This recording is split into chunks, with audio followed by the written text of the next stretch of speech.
Assalamualaikum warahmatullahi wabarakatuh. Apa kabar teman-teman semuanya? Ya, alhamdulillahirrabbilalamin. Semoga kita selalu diberi kesehatan dan selalu dalam lindungan Allah Subhanahu wa taala. Amin Allahumma amin. Oke, baiklah, pada kesempatan kali ini kita akan belajar tentang induksi matematika. Tujuan dari pembelajaran ini adalah siswa dapat menjelaskan konsep induksi matematika dan siswa dapat menerapkan konsep induksi matematika pada baris bilangan, keterbagian, dan pertidaksamaan. Oke, baiklah, langsung saja kita masuk ke materi. Oke teman-teman, pada kesempatan kali ini kita akan belajar tentang materi induksi matematika. Apa sih induksi matematika itu? Induksi matematika adalah suatu metode yang digunakan untuk membuktikan kebenaran suatu pernyataan matematika, terutama yang berhubungan dengan bilangan asli. Nah, ingat ya, di sini adalah pembuktian, bukan untuk menentukan suatu formula. Oke, perhatikan pernyataan berikut. Buktikan bahwa 3 ditambah 7 ditambah 11 ditambah titik titik titik ditambah 4n-1 sama dengan 2n pangkat 2 plus n. Nah, biasanya kita akan langsung membuktikan dengan memisalkan suatu bilangan tertentu. Misal nih, kita punya n sama dengan 1. Untuk n sama dengan 1, kita peroleh 4 dikali 1 min 1 sama dengan 2 dikali 1 pangkat 2 plus 1. Ruas kiri kita peroleh 4 min 1 sama dengan 3, dan ruas kanan kita peroleh 2 ditambah 1 sama dengan 3. Oke, perhatikan, di sini ruas kanan sama dengan ruas kiri, maka pernyataan tersebut bernilai benar untuk n sama dengan 1. Lanjut, kita coba untuk n sama dengan 2. Nah, di sini kita substitusikan n sama dengan 2 ke dalam pernyataan. Sehingga kita peroleh 3 ditambah 4 dikali 2 min 1 sama dengan 2 dikali 2 pangkat 2 plus 2. Ruas kiri kita peroleh 3 ditambah 7 dan ruas kanan kita peroleh 8 ditambah 2. Sehingga hasilnya 10. Ruas kanan sama dengan ruas kiri. Maka biasanya kita akan langsung menyimpulkan bahwa pernyataan tersebut adalah benar. Padahal pembuktian dengan cara seperti itu tidak valid, teman-teman. Kenapa tidak valid? Sekarang perhatikan, dan ini wajib diingat, bahwa suatu pernyataan akan bernilai benar jika pernyataan tersebut bernilai benar untuk semesta yang kita bicarakan. Nah, tidak hanya berlaku untuk kondisi tertentu saja. Harus berlaku secara keseluruhan.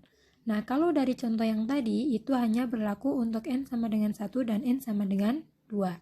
Tidak ada jaminan ketika kita mensubstitusikan n sama dengan 5, n sama dengan 11, atau bahkan n sama dengan 100, pernyataan tersebut akan benar. Nah, kemudian timbul nih pertanyaan, boleh tidak jika kita membuktikan suatu pernyataan dengan cara memisalkan n sama dengan 1, n sama dengan 2, n sama dengan 3, sampai n sama dengan 100? Wow, bisa kita bayangkan teman-teman betapa lamanya dan betapa rumitnya. Yakinlah, matematika tidak serumit itu. Oleh karena itu, kita tidak boleh menggunakan cara seperti tadi. Kita membutuhkan suatu konsep. Konsep di sini adalah induksi matematika. Dengan induksi matematika, kita bisa mengurangi langkah-langkah yang banyak dan rumit tadi menjadi langkah yang lebih sederhana dan lebih mudah. Hanya membutuhkan beberapa langkah saja. Oke, yang pertama kita harus tahu dulu bagaimana sih prinsip induksi matematika itu. Misal nih, kita punya Pn merupakan suatu pernyataan matematika. Untuk n adalah semua bilangan asli. Pernyataan Pn bernilai benar jika memenuhi 2 langkah. Langkah yang pertama yaitu langkah awal. Pn benar untuk n sama dengan 1, atau dengan kata lain P1 benar. Kemudian yang kedua adalah langkah induksi. Jika Pn benar untuk n sama dengan k, maka Pn juga benar untuk n sama dengan k plus 1. Untuk k setiap bilangan asli. Atau dengan kata lain, jika PK benar, maka PK plus 1 juga benar.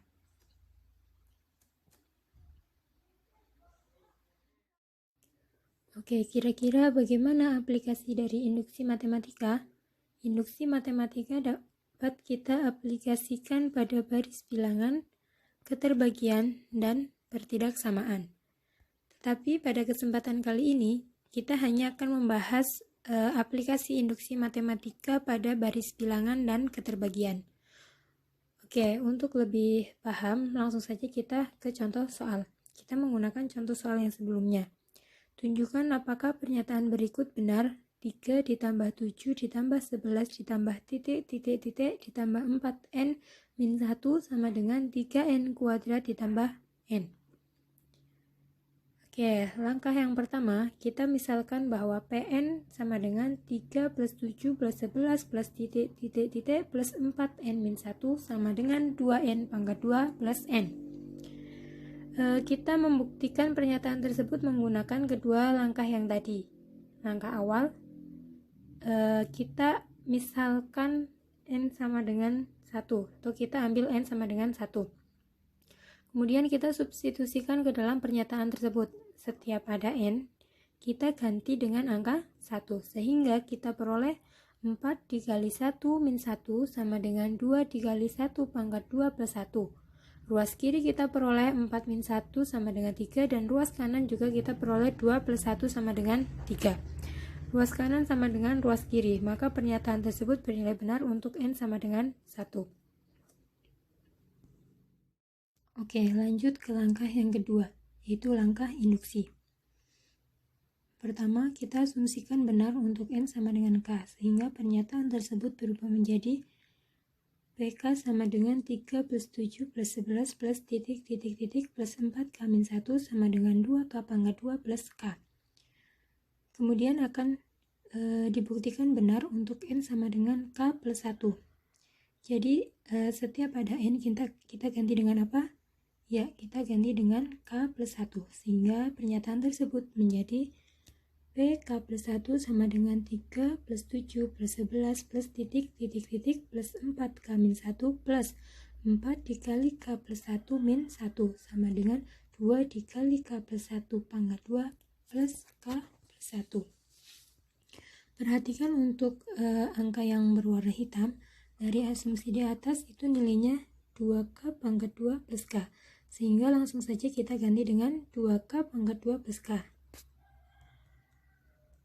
Oke, jadi seperti ini ya teman-teman. Kemudian kita operasikan yang ruas kiri. Ruas kanan kita biarkan saja karena kita akan menyamakan ruas kiri dengan ruas kanan. Nah, setelah dijabarkan didapatkan hasil 2K pangkat 2 plus K plus 4K plus 4 min 1.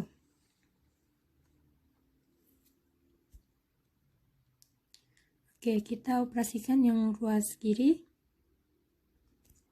Bisa dilihat ya teman-teman. Nah, oke, sekarang perhatikan. Di ruas kanan ada K plus 1. Kita harus memodifikasi supaya ruas kanan sama dengan ruas kiri. Nah, di sini pandai-pandainya kita untuk mengubahnya. Kita membutuhkan K plus 1, maka kita harus mengubah 5K plus 3 menjadi 4K plus 2 plus K plus 1. Oke, jadi seperti itu. Kemudian menggunakan sifat distribusi, sehingga kita peroleh 2 dikali K pangkat 2 plus 2K plus 1 plus K plus 1. Nah, di ruas kiri kita faktorkan untuk K pangkat 2 plus 2K plus 1 sehingga menjadi 2 dikali K plus 1 pangkat 2 plus K plus 1. Oke, ternyata ruas kanan sama dengan ruas kiri. Maka kita temukan bahwa nilai untuk PK plus 1 adalah benar. Karena langkah awal dan langkah induksi benar, maka bisa kita simpulkan bahwa pernyataan ini adalah benar. Oke, sekarang kira-kira bagaimana penerapan induksi matematika pada masalah keterbagian? Teman-teman paham dengan keterbagian? Keterbagian yang dimaksud adalah bilangan itu habis dibagi tanpa sisa. Misalnya kita punya 15. 15 habis dibagi 3, yaitu hasilnya 5. Tetapi 15 tidak habis dibagi 7.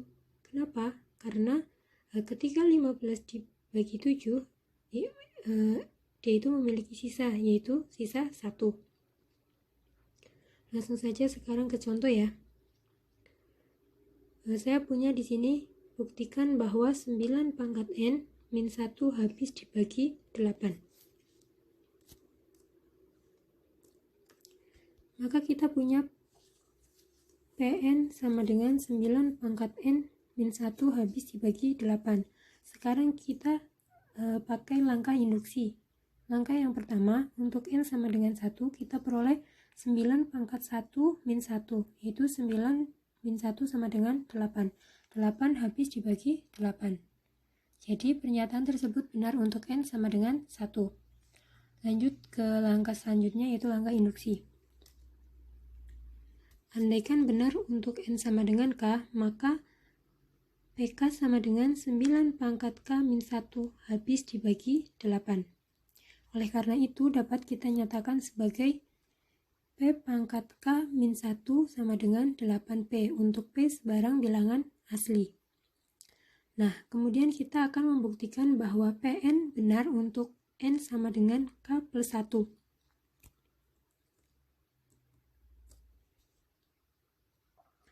Oke, di sini 9 pangkat K plus 1 min 1. Masih ingat kan ya prinsip perpangkatan? Nah, kalau saya punya 9 pangkat K plus 1, berarti dapat dijabarkan menjadi 9 dikali 9 pangkat K min 1. Nah, kemudian di sini pandai-pandainya kita untuk memodifikasi supaya ruas kanan sama dengan ruas kiri. Kita boleh menambahkan suatu bilangan asal jangan mengubah nilai dari pernyataan tersebut. Nah, kita di sini menambahkan min 9 plus 9. Kemudian kita operasikan menjadi 9 dikali 9 pangkat K min 9 plus 8. Oke, 9-nya kita keluarkan dengan menggunakan sifat distributif sehingga menjadi 9 dikali 9 pangkat K min 1 plus 8. Nah, dari asumsi awal kita punya bahwa 9 pangkat K min 1 adalah 8P. Kita ganti menjadi 8P sehingga kita peroleh 9 dikali 8P plus 8. Di sini juga berlaku sifat komutatif atau pertukaran. Nah, sehingga menjadi 8 dikali 9P plus 8.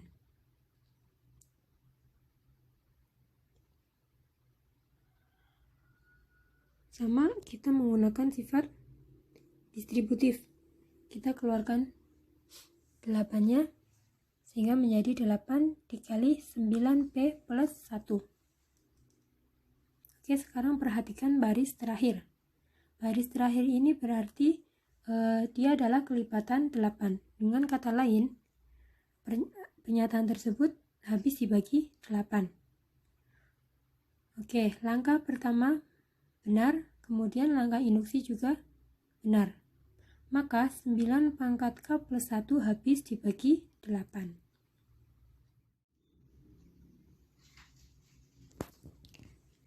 Oke, bagaimana teman-teman? Mudah kan? Oke, dalam mempelajari matematika ada dua hal yang wajib dilakukan. Yang pertama, wajib paham konsep, dan yang kedua, wajib latihan soal. Dua hal ini tidak boleh ditinggalkan supaya teman-teman mudah dalam belajar matematika. Oke, baiklah, berikut akan diberikan beberapa soal untuk latihan di rumah. Silahkan dicoba sendiri ya.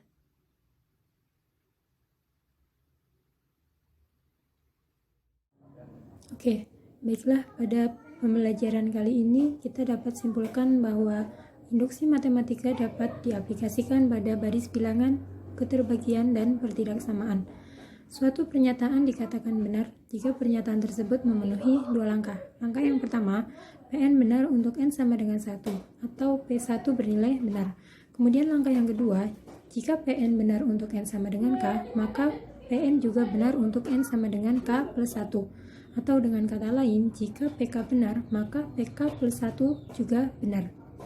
Oke, baiklah teman-teman, terima kasih untuk hari ini. Semoga apa yang kita pelajari pada kesempatan kali ini bermanfaat ya untuk kita semua. Sekian, wassalamualaikum warahmatullahi wabarakatuh.